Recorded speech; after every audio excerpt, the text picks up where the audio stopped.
Assalamualaikum warahmatullahi wabarakatuh. Perkenalkan, nama saya Aan Febriadi Kurnia Putra, mahasiswa PPG Calon Guru Gelombang 2 tahun 2024, kelas R001 Matematika dan Bahasa Inggris.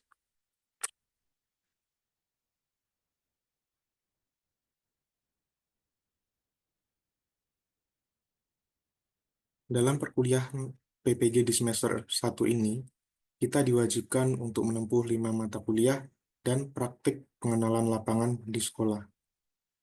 Salah satu mata kuliah yang wajib kita pelajari yaitu pemahaman peserta didik dan pembelajarannya.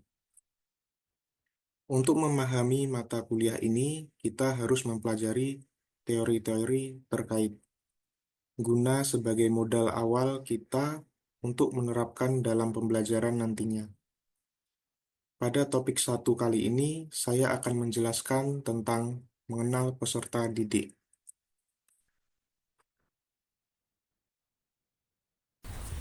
Baik, berikut merupakan map mapping dari materi topik 1, yaitu mengenal peserta didik, di mana di sini terbagi menjadi dua subtopik. Yang pertama yaitu memaknai belajar dan berkembang, dan subtopik yang kedua yaitu menilik peserta didik sebagai individu yang unik.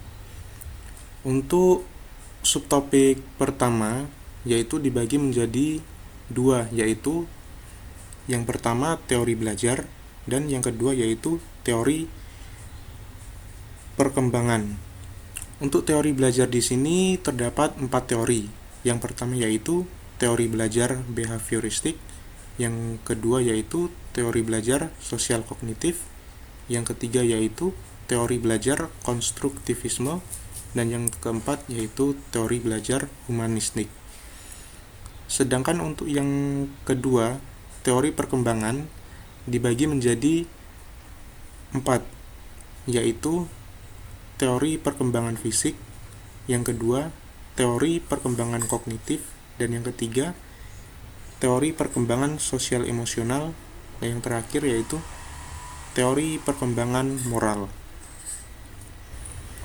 Sedangkan untuk subtopik yang kedua yaitu menilik peserta didik sebagai individu yang unik dibagi menjadi 3. Yang pertama yaitu latar belakang peserta didik, yang kedua perkembangan peserta didik, dan yang ketiga kesiapan peserta didik.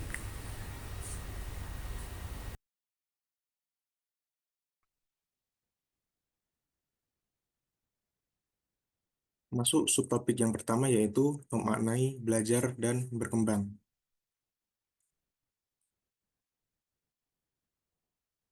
Belajar merupakan sebagai perubahan tingkah laku atau tanggapan yang diperoleh dari pengalaman.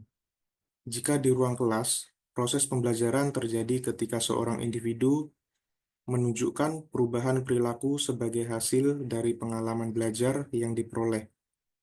Sepanjang prosesnya, guru memegang peran penting untuk memastikan proses belajar tersebut. Karena itu, guru hendaklah membekali dirinya dengan berbagai teori atau konsep mengenai belajar itu sendiri. Yang pertama yaitu teori belajar.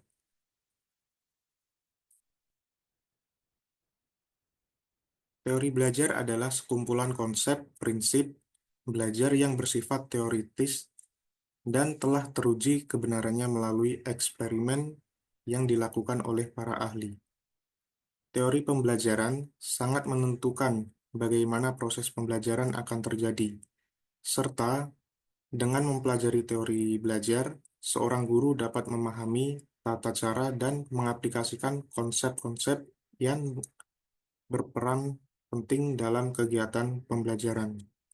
Sebagai contoh, guru dapat menentukan rencana pembelajaran sesuai karakteristik peserta didiknya di kelas dan menentukan penilaian yang mampu mengukur kemampuan setiap peserta didiknya secara menyeluruh. Pada dasarnya, setiap teori belajar memiliki tujuan yang sama, yaitu mewujudkan pendidikan yang mampu membekali peserta didik pengetahuan, dan keterampilan untuk dapat bersaing dan terus mengikuti perkembangan zaman. Sebelum lebih lanjut, kita harus memahami bahwa mengetahui kita harus memahami bahwa teori belajar bukanlah pemikiran yang terpisah, melainkan merupakan hasil pemikiran-pemikiran yang terus berkembang dan saling melengkapi satu sama lain. Setiap teori belajar yang muncul merupakan bentuk kritik atau perbaikan terdapat terhadap pemikiran teori sebelumnya.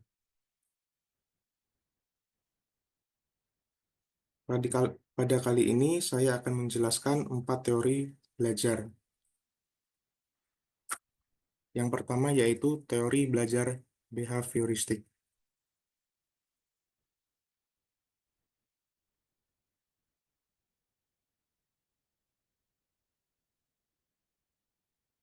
Teori belajar behavioristik adalah teori belajar yang berfokus pada perubahan perilaku serta didik sebagai hasil dari proses pembelajaran.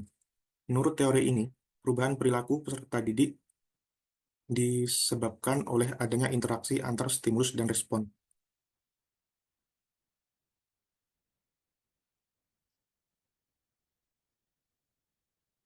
Berdasarkan sudut pandang teori behavioristik, hal yang terjadi di antara stimulus dan respon dianggap tidak penting. Hal ini menjelaskan bahwa belajar merupakan perubahan perilaku yang dapat diamati, diukur, dan dinilai secara konkret. Faktor adalah faktor penguat. Faktor penguat ini berguna untuk memperkuat timbulnya respon dari peserta didik.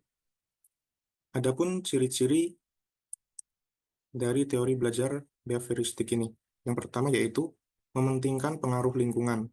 Yang kedua, mementingkan bagian-bagian atau elementalistik. Yang ketiga yaitu mementingkan peran aksi. Yang keempat, mengutamakan stimulus respon. Yang kelima, mementingkan peran kemampuan yang sudah terbentuk sebelumnya. Yang keenam, mementingkan pembentukan kebiasaan melalui latihan dan pengulangan. Yang ketujuh, memunculkan perilaku yang diinginkan sebagai hasil dari proses belajar.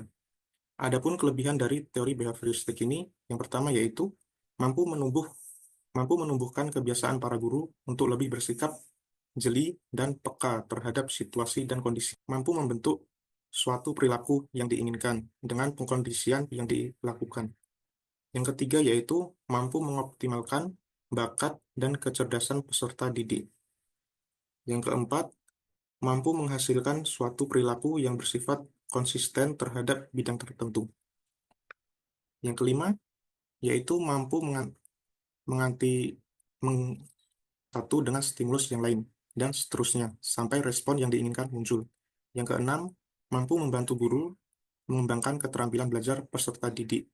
Yang ketujuh, dapat diterapkan untuk anak yang masih membutuhkan dominasi peran orang dewasa, memerlukan pengulangan dan pembiasaan, serta suka meniru dan membutuhkan bantuan-bantuan. Namun, ada juga kekurangan dari teori behavioristik ini. Yang pertama yaitu cenderung membatasi keaktifan, produktivitas, dan imajinasi peserta didik. Yang kedua yaitu hanya berpusat pada guru. Yang ketiga, pembelajarannya cenderung monoton. Yang keempat, masih menggunakan hukum dan penghargaan untuk membentuk perilaku peserta didik. Dukung kondisi belajar yang kompleks karena hanya beracuan pada stimulus dan respon. Yang selanjutnya yaitu teori belajar sosial kognitif. Teori sosial dikemukakan oleh Albert Bandura. Ini lahir didasarkan kritik atas teori yang dikembangkan oleh ahli behavioristik. Menurut Albert, walaupun mengamalkan perilaku, namun prinsip tersebut harus mempertimbangkan satu fenomena yang diabaikan, yaitu manusia mempunyai kemampuan berpikir dan mengatur tingkah lakunya sendiri. Albert merumuskan teori belajar sosial dengan mengakomodasikan kemampuan kognitif manusia dengan berpikir dan belajar melalui pengalaman sosial, seperti yang ditunjukkan pada gambar 1. Gambar satu ini menunjukkan bahwa perilaku kognitif dan lingkungan saling berkaitan untuk mempengaruhi pembelajaran. Kemudian perhatikan gambar 2. Albert menyatakan bahwa orang mempelajari banyak berbagai perilaku hanya melalui pengamatan terhadap perilaku model dan akibat yang ditimbulkannya. Proses belajar semacam ini disebut observation learning atau pembelajaran melalui pengamatan. Selama berjalannya observation learning, seseorang mencoba meniru tingkah laku yang dilihat dan melakukan reinformation atau punishment orang mengenai tingkah laku mereka. Pada gambar 2 ini, terlihat pada gambar 2 proses tersebut kemudian dikenal sebagai istilah modeling atau peniruan. Modeling di sini lebih dari sekedar peniruan atau mengulangi perilaku, tetapi juga melibatkan penambahan atau pengurangan tingkah laku yang teramati, menggeneralisasi berbagai pengamatan, sekaligus melibatkan proses kognitif. Adapun ciri-ciri dari teori belajar sosial kognitif ini, yang pertama pengamatan dan peniruan. Yang kedua yaitu teori ini memahami bahwa tingkah laku seseorang bisa dipelajari melalui bahasa, teladan, nilai, dan lain-lainnya. Dan yang ketiga yaitu teori ini beranggapan bahwa peserta didik dapat meniru suatu kemampuan atau perilaku. Dan yang keempat, jika mendapatkan kepuasan dan respon rangsangan yang positif. Yang kelima, melibatkan berbagai proses pembelajaran dan meniru tingkah laku. Dan di rangsangan positif.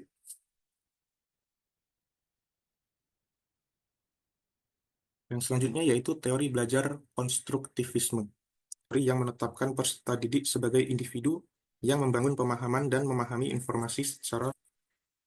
Teori ini memandang bahwa setiap individu dapat membangun pemahaman serta pengetahuan mereka sendiri melalui berbagai pengalaman yang telah dimilikinya. Teori ini juga memandang bahwa belajar bukan hanya sekedar menerima secara pasif informasi yang diberikan oleh guru. Dengan kata lain, teori ini memaknai pembelajaran sebagai proses mengonstruksi pengetahuan yang bersifat aktif dan personal. Berdasarkan hal tersebut, maka pembelajaran menurut konstruktivisme yaitu mendorong peserta didik dalam menggunakan pengalaman dan pengetahuannya untuk memecahkan masalah yang dihadapinya. Adapun tokoh-tokoh yang berperan dalam teori belajar konstruktivisme ini, yang pertama yaitu teori belajar konstruktivisme oleh Jean Piaget. Pada pandangan konstruktivisme menurut Jean Piaget, yaitu pengetahuan tumbuh dan berkembang melalui pengalaman.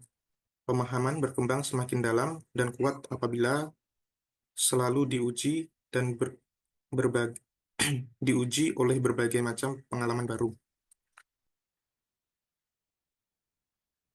Dan yang kedua yaitu teori belajar konstruktivisme oleh Vygotsky.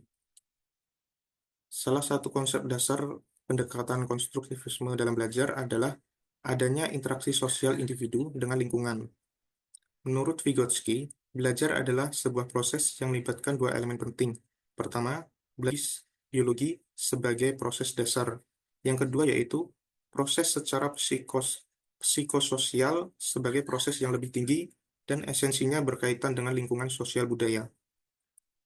Pada saat orang mendapatkan stimulus dari lingkungan, ia akan menggunakan fisiknya berupa alat indera untuk menangkap atau menyerap stimulus, kemudian menggunakan saraf otak untuk mengelola informasi yang sudah diterima. Proses tersebut juga disebut proses fisik psikologis sebagai elemen dasar dalam belajar. Pengetahuan yang telah ada akan lebih berkembang ketika mereka berinteraksi dengan lingkungan sosial budaya mereka.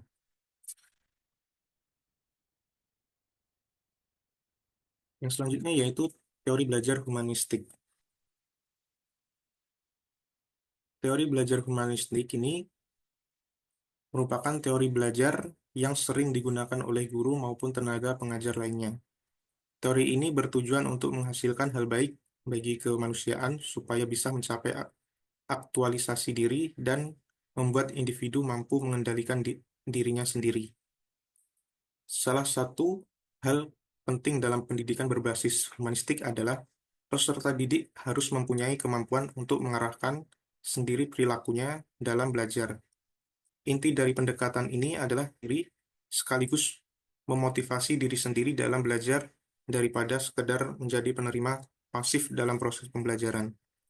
Belajar bukan sekedar pengembangan kualitas kognitif saja, melainkan juga sebuah proses yang terjadi dalam diri individu. Proses yang terjadi dalam individu ini melibatkan beberapa domain yang meliputi domain kognitif, afektif, dan psikomotor. Dengan kata lain, pendekatan humanistik dalam pembelajaran menekankan pentingnya emosi dan perasaan, komunikasi yang terbuka antara peserta didik dengan guru maupun sebaliknya, serta nilai-nilai yang dimiliki oleh setiap peserta didik. Pada prinsipnya, tujuan teori belajar humanistik adalah memanusiakan manusia, sehingga seseorang individu bisa lebih mudah dalam memahami diri dan lingkungannya untuk mencapai aktualisasi diri.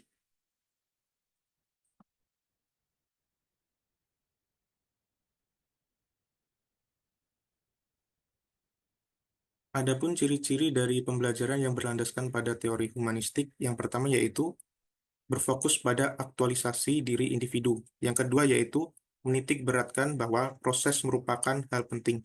Yang ketiga yaitu melibatkan peran aspek kognitif dan afektif dalam proses pembelajaran atau pemahaman. Yang kelima yaitu berfokus pada bentuk perilaku diri sendiri. Yang keenam, tidak ada tidak ada yang berhak mengatur proses belajar setiap individu.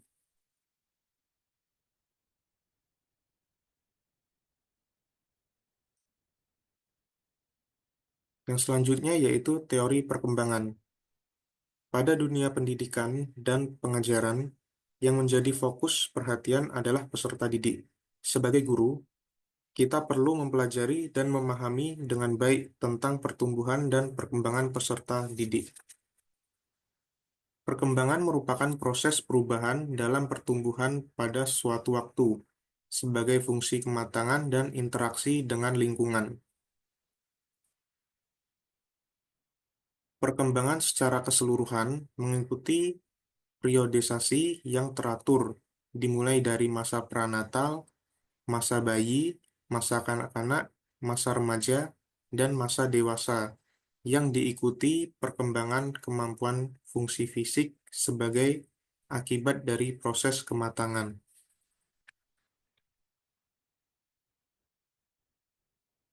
Dalam teori perkembangan yaitu yang pertama, perkembangan fisik.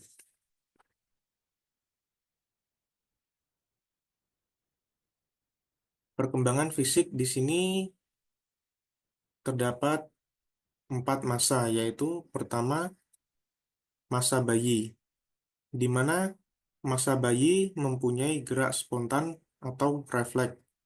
Gerakan ini bersifat otomatis dan tidak terkoordinir. Yang kedua yaitu masa kanak-kanak. Perkembangan ini berlangsung dari usia 6 tahun saat individu mulai masuk ke sekolah dasar. Pada masa ini, pertumbuhan dan perkembangan masih lambat dan relatif sama sampai menjelang masa pubertas. Yang selanjutnya yaitu masa remaja. Pada tahap ini, perubahan fisik tampak berkembang dengan pesat, ditandai oleh perubahan postur tubuh serta percepatan pertumbuhan tinggi badan yang diiringi dengan berat badan. Selain itu, terjadi kematangan seksual yang ditandai dengan perubahan seks primer. Dan yang terakhir yaitu masa dewasa. Penampilan fisik pada masa dewasa sudah semakin matang, sehingga siap untuk melakukan tugas-tugas seperti orang dewasa lainnya, misalnya bekerja, menikah, dan memiliki anak.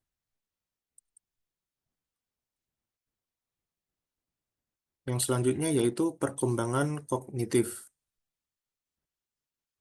Menurut Piaget, mengusulkan bahwa terdapat 4 tahapan perkembangan kognitif. Yang pertama yaitu tahapan tahapan sensorik motorik, yaitu kisaran 0 sampai 2 tahun. Pada tahap ini, Bayi membangun pemahaman tentang dunia dengan mengoordinasi pengalaman sensorik dengan tindakan motorik. Pada tahap selanjutnya yaitu tahap praoperasional, yaitu kisaran 2 sampai 7 tahun. Pada tahap ini, anak telah menunjukkan aktivitas kognitif dalam menghadapi berbagai hal di luar dirinya. Meskipun kemampuan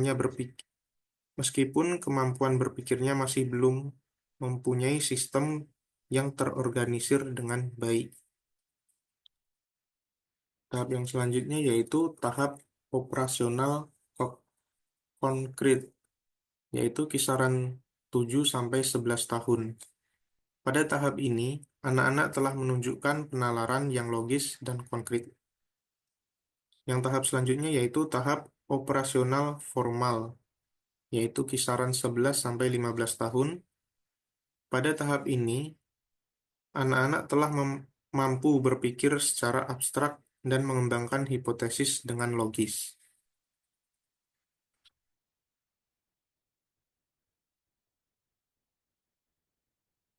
Yang selanjutnya yaitu perkembangan sosial emosional.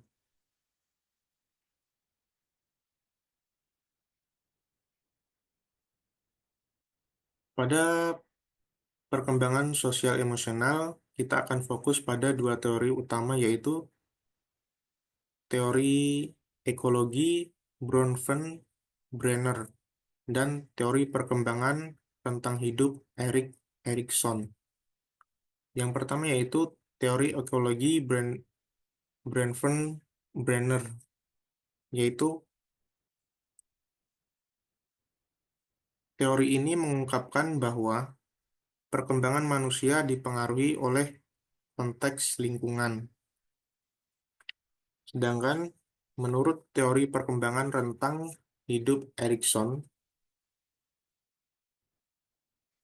teori ini memandang perkembangan kehidupan masyarakat secara bertahap atau sesuai rentang hidupnya. Dan pada setiap tahapannya, seseorang akan menghadapi sebuah konflik yang harus diselesaikan.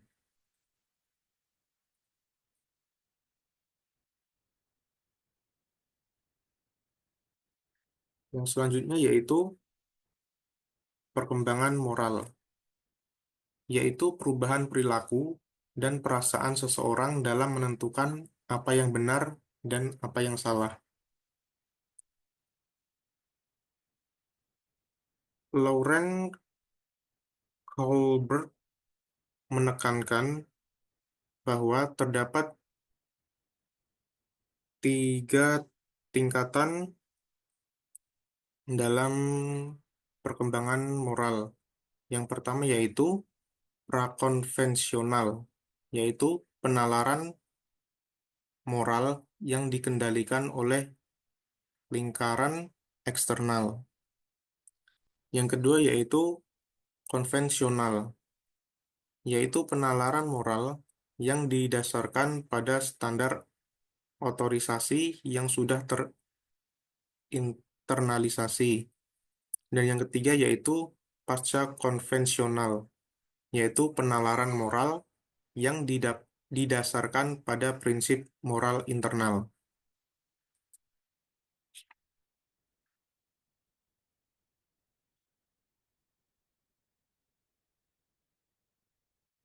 Yang selanjutnya yaitu subtopik subtopik 2, yaitu menilik peserta didik sebagai individu yang unik. Agar pembelajaran menjadi efektif, maka penting bagi pendidik untuk mengetahui dengan jelas bagaimana karakter peserta didik yang ada di dalam kelas. Karakter peserta didik diartikan sebagai ciri, tabiat, watak, dan kebiasaan yang dimiliki oleh seseorang yang sifatnya relatif tetap. Pemahaman karakteristik peserta didik sangat menentukan hasil belajar yang akan dicapai, aktivitas yang perlu dilakukan, dan asesmen yang tepat bagi peserta didik. Karakter peserta didik meliputi yaitu latar belakang peserta didik, terdiri dari etnik atau suku bangsa, kemudian budaya atau kultur, dan status sosial. Dan untuk yang perkembangan peserta didik, yaitu ada aspek-aspek perkembangan dan kemampuan awal. Dan untuk yang ketiga yaitu kesiapan peserta didik. Dapat dilihat melalui gaya belajar, motivasi, dan emosional.